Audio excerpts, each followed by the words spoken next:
Hello दोस्तों, मैं जी स्वागत करता हूं आपके अपनी चैनल जीत फॉर यू पर। आज के इस वीडियो में हम देखेंगे वर्कशीट 3, विषय सामाजिक विज्ञान। अपना टॉपिक है हमारी पृथ्वी के अंदर।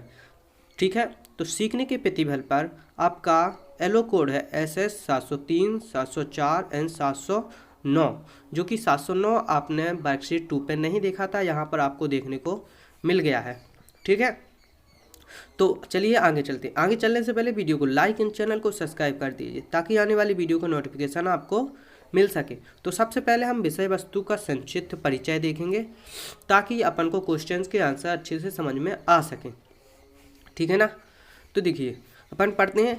जिस प्रकार पृथ्वी के अंदर परिवर्तन होते रहते हैं, वैसे ही पृथ्वी के बाहर स्वरूप भी लगातार परिवर्तित होते रहते हैं। यह परिवर्तन वायु, जल, हिमनद, समुद्री लहरों के द्वारा होते हैं। हमारी पृथ्वी लगातार गति कर रही है। पृथ्वी की गति को उन बलों के आधार पर विभाजित किया जा गया है जिनके कारण यह गतियाँ उत्पन्न होती हैं। जो बल पृथ्वी के आंतरिक भाग में घटित होते हैं उन्हें अंतर्जनित बल। 8 400 400 400 जी हाँ, याद कर लीजिए व्हाट्सएप नंबर, क्योंकि अब चाहे आपका मैथ का सवाल हो या फिजिक्स, केमिस्ट्री, बायोलॉजी, आपके हर डाउट, हर क्वेश्चन का मिलेगा तुरंत वीडियो सॉल्यूशन, वो भी सीधा आपके व्हाट्सएप पर। बस अपने फोन में डाउटनेट का 8 400 400 व्हाट्सएप नंबर सेव कर लीजिए और चैट ओपन कीजिए, और जो भी आपका डाउट है उस सवाल की आपको फोटो खींचना है, उसे क्रॉप करना है और 5 सेकंड में आपको मिलेगा video solution. Class 6 to 12 IIT, JEE, NEET और CBSE बोर्ड और सभी स्टेट बोर्ड के बच्चों के लिए। तो देर किस बात की, अभी जाइए और 8 400 400 पर अपना सवाल व्हाट्सएप कीजिए और अपने सभी डाउट को आउट कीजिए। लिंक डिस्क्रिप्शन में। बल के एवं जो बल पृथ्वी की सतह पर उत्पन्न होते उन्हें बाहर जनित बल कहते हैं। अंतर्जनित बल के द्वारा होने वाले परिवर्तन कभी आकस्मिक गति उत्पन्न करते हैं या कभी बहुत धीमी गति। इनमें आकस्मिक गति होने वाले परिवर्तनों से मुख्यतः भूकंप, ज्वालामुखी, भूस्खलन या सुनामी जैसी घटनाएं, धीमी गति से होने वाली परिवर्तन में पर्वत निर्माणकारी प्रक्रियाएं मुख्य रूप से हैं। तो यहाँ पर देखिए एक स्ट्रक्चर दिया गया है, अपन एक स्ट्रक्चर से समझ लेते हैं।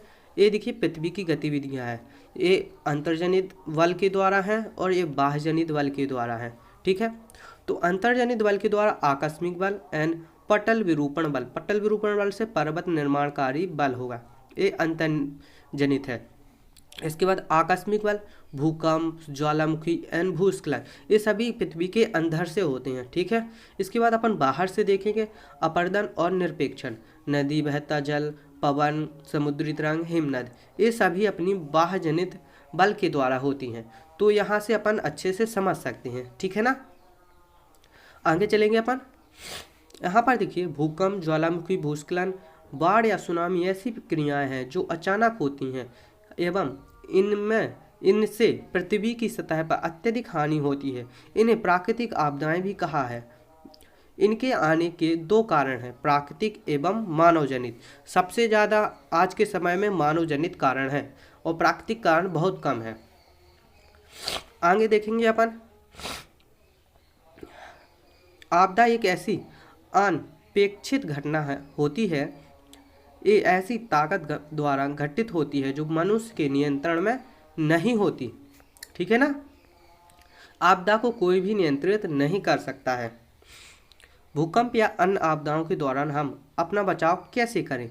जैसे भूकंप के दौरान मेज के नीचे छुपकर, इमारत के कोनों में खड़े होकर, खुले वातावरण में जाकर नीचे आने के लिए सीढ़ियों का प्रयोग कर, एवं बाढ़ के समय हम बाढ़ के पानी से दूर रहकर ऊंचे स्थानों पर जाकर अपना बचाव कर सकते हैं। अब माइन मन करना, थोड़ा मेरे को सर्दी है, क्या करूँ काम तो करना ही पड़ता है। इनसे दूर रहें। बिजली के तारों, इमारतों, बाहरी दीवारों, आग वाले स्थानों से दूर रहें। चिमनी, आसपास बड़ी तस्वीरें, शीशे की खिड़कियों से दूर रहें।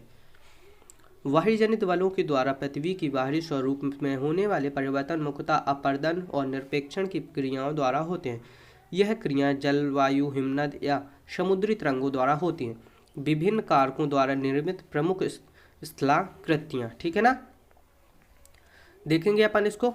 अपर्दन एवं निरपेक्षण के कारण पृथ्वी के धरातल पर विभिन्न स्थलाकृतियां निर्माण होती हैं।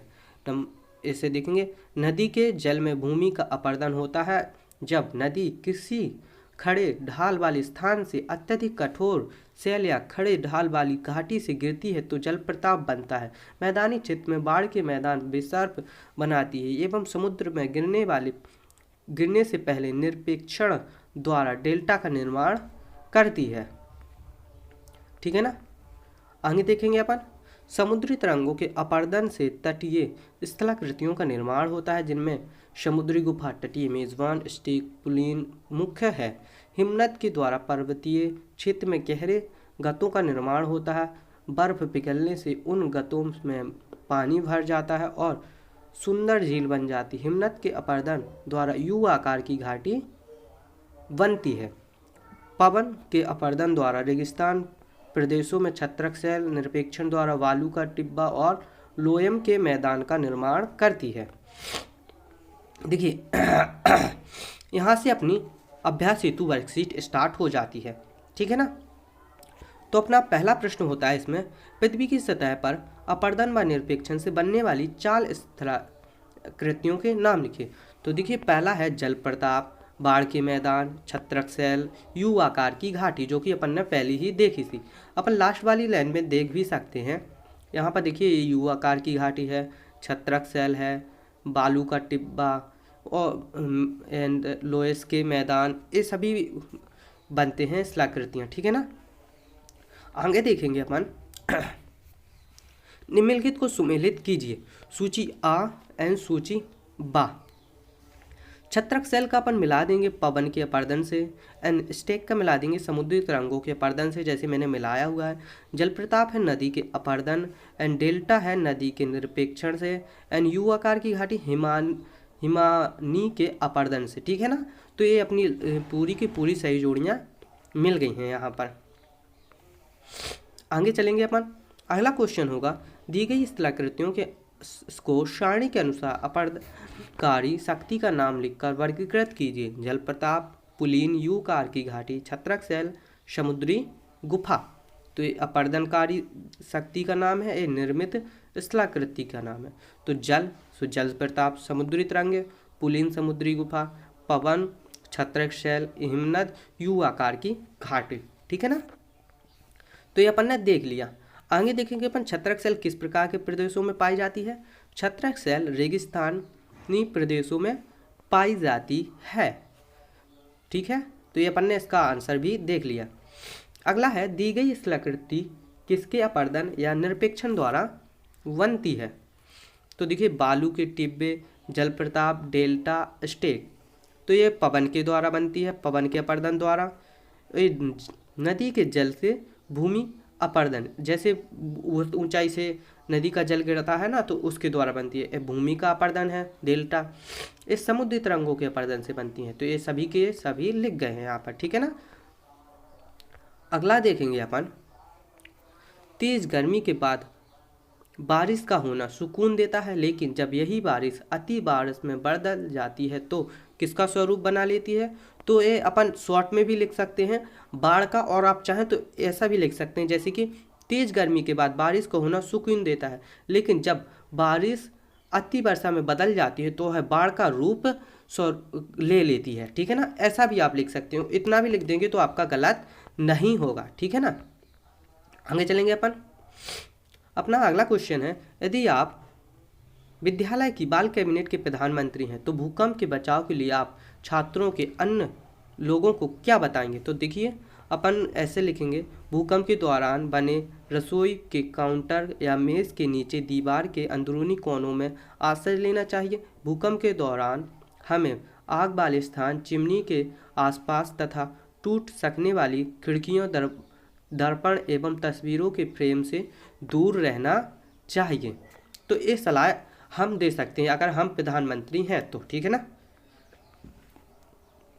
अगला देखिए, निम्न में से कौन सा कथन असत्य है, कारण भी लिखिए।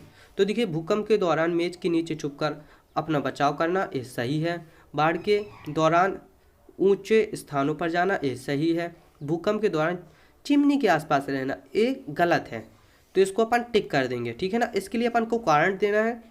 क्योंकि भूकंप के कारण चिमनी के टूटकर गिरने की संभावना अधिक है। तो ये अपना कारण हो गया।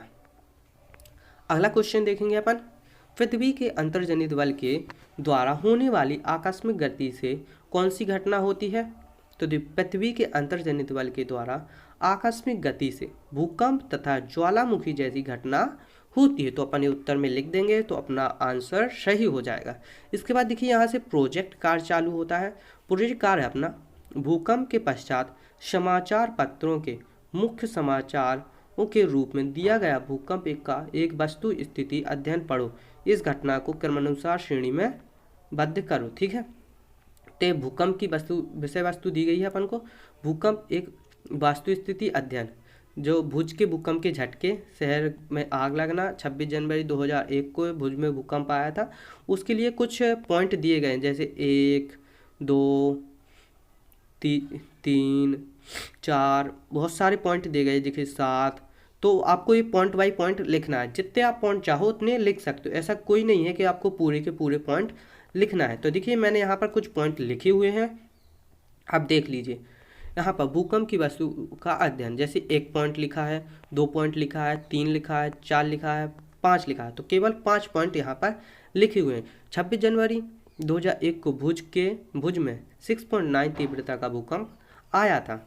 स्कूल इमारत गिरने से 971 छात्र था और 51 या 31 शिक्षकों की मौत का आशंका जताई गई थी। भूकंप के 3 दिन बाद तक राहत सामग्री नहीं पहुंची थी। इस तबाही से फोन लाइन, विद्युत स्टेशन तथा संचार साधन नष्ट हो गए। ठीक है ना। इसके बाद मुख्यमंत्री ने केंद्र से वित्तीय सहयोग की मांग आपदा से राहत के लिए की थी। है, इसके बाद देखिए अपन स्वआकलन देखेंगे। स्वआकलन का मतलब होता है आपको अपने स्वयं द्वारा उत्तर लिखने होते हैं। आप चाहे तो ये उत्तर ना लिखकर अपने आप से भी उत्तर लिख सकते हैं। ठीक है, कल्पना करें कि यदि आप घर में या स्कूल में और अचानक भूकंप आ जाता है तो आप अपने अन्यों के बचाव हेतु क्या करेंगे? तो अपन लिखेंगे, यदि विद्यालय में मैं हूँ और उस समय भूकंप आता है तो मैं अपने सभी मित्रों से टेबल के नीचे छुपने या दीवार के अंदरूनी कोनों में आश्रय की सलाह दूंगा। ठीक है, अगला क्वेश्चन देखेंगे अपन, यदि आपके क्षेत्र में बाढ़ आई हुई है तो आप क्या नहीं करेंगे? बाढ़ के समय हम बाढ़ के पानी से दूर ऊंचे स्थानों पर जाकर अपने आप को सुरक्षित रखने का प्रयास करेंगे। ठीक है, यहाँ पर देखेंगे, दिए गए चित्र को ध्यान से देखें कि किस प्राकृतिक आपदा का है। आपदा का नाम लिखें एवं उससे बचाव हेतु आप क्या करेंगे, कोई 3 बिंदु लिखिए। तो देखिए यह चित्र भूकंप का है। बचाव के उपाय, नीचे उतरने के लिए सीढ़ियों का उपयोग, इमारत से दूर खुले स्थान पर जाएंगे, इमारत के कोनों में खड़े रहेंगे। तो अपन ने उपाय लिख दिए हैं। जो बल पृथ्वी की सतह पर उत्पन्न होते हैं उन्हें क्या कहते हैं? वही जात बल। पृथ्वी के अंदर उत्पन्न होते हैं उन्हें क्या कहते हैं? अंतर्जात बल। ठीक है ना। यहाँ पर देखिए, समुद्री गुफा तटीय मेजबान स्टेक पुलिन किसके द्वारा निर्मित स्थलाकृति है? अपरदन द्वारा निर्मित स्थलाकृति है। अगला देखेंगे अपन, नदी के अपरदन या निरपेक्षण द्वारा कौन कौन सी स्थलाकृति बनती हैं? जल प्रताप, मैदानी क्षेत्र में बाढ़ के मैदान, विसर्प, डेल्टा आदि। अगला है देखिए, लोएस का मैदान, समुद्री गुफा, वालू के टिब्बे, तटीय मेजबान, जल प्रताप, छत्रक सेल से में पवन द्वारा निर्मित स्थलाकृति हैं। बालू के टिब्बे, छत्रक सेल, लोएस के मैदान। तो देखिए यहाँ पर अपनी सीट समाप्त होती है।